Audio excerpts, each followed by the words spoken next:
Selamat pagi semuanya, terutama dosen pengampu saya mata kuliah pengantar akuntansi, Bapak Wirmi Eka Putra, SE MSI. Perkenalkan, saya Tiar Monika dengan NIM C1B021251 ruang R003 Prodi Manajemen. Di sini saya akan membahas materi yang berjudul Jurnal Penyesuaian, Neraca Lajur, dan Jurnal Penutup Perusahaan Dagang. Materi yang pertama yaitu Jurnal Penyesuaian Perusahaan Dagang. Jurnal penyesuaian digunakan untuk mencatat transaksi yang sudah terjadi tetapi belum dicatat. Selain itu digunakan juga untuk mencatat transaksi yang telah dicatat tetapi memerlukan koreksi agar nilainya sesuai dengan keadaan yang sebenarnya. Jurnal penyesuaian antara lain dibuat untuk hal-hal berikut ini. Yang pertama yaitu beban dibayar terlebih dahulu atau beban dibayar di muka. Besarnya beban sewa dibayar di muka yang harus ada dalam jurnal dibuat berdasarkan garis waktu berikut. Jika pada awal pencatatan dicatat sebagai aktiva, maka pada jurnal penyesuaian beban sewa di debit dan sewa dibayar di muka di kredit. Sedangkan jika pada awal pencatatan dicatat sebagai beban, maka pada jurnal penyesuaian sewa dibayar di muka di debit dan beban sewa di kredit. Yang kedua yaitu pendapatan yang belum direalisasikan atau pendapatan diterima di muka. Jurnal penyesuaian yang harus dibuat juga didasarkan pada garis waktu berikut. Yang pertama, jika pada awal dicatat sebagai kewajiban, maka pada jurnal penyesuaian sewa diterima di muka di debit dan pendapatan sewa di kredit. Sedangkan jika pada awal dicatat sebagai pendapatan, maka pada jurnal penyesuaian beban pendapatan sewa di debit dan sewa diterima di muka di kredit. Yang ketiga yaitu beban yang belum dibayar.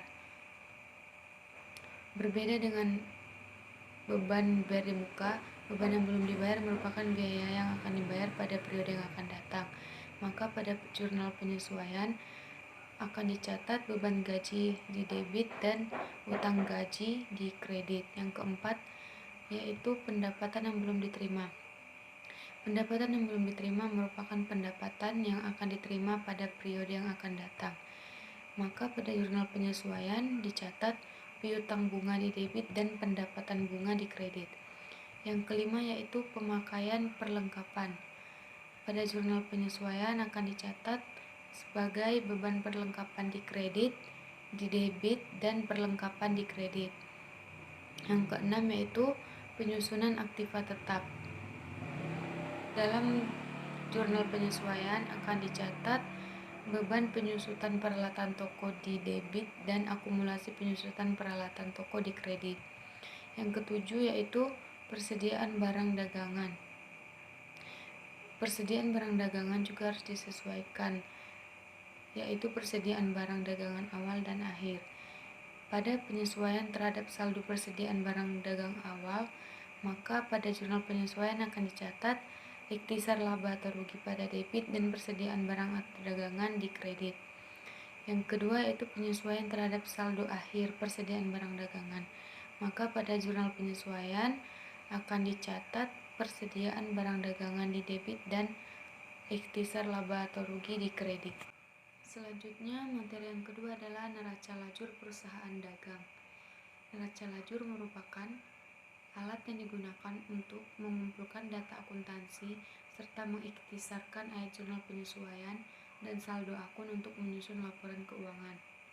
Neraca lajur bukan bagian dari jurnal, buku besar, ataupun laporan keuangan. Neraca lajur hanya sebagai alat untuk mempermudah penyusunan laporan keuangan. Berikut ini adalah cara menyusun neraca lajur perusahaan dagang. Yang pertama yaitu masukkan saldo akun dari buku besar ke dalam kolom daftar saldo yang ada di dalam formulir neraca lajur. Yang kedua, masukkan ayat jurnal penyesuaian pada kolom penyesuaian. Yang ketiga, isi kolom-kolom daftar saldo setelah disesuaikan. Yang keempat, memindahkan jumlah-jumlah di dalam kolom daftar saldo lalu sesuaikan ke dalam kolom laba rugi. Neraca lajur dibagi menjadi beberapa bentuk, yaitu neraca lajur bentuk 6 kolom, 8 kolom, 10 kolom, dan 12 kolom.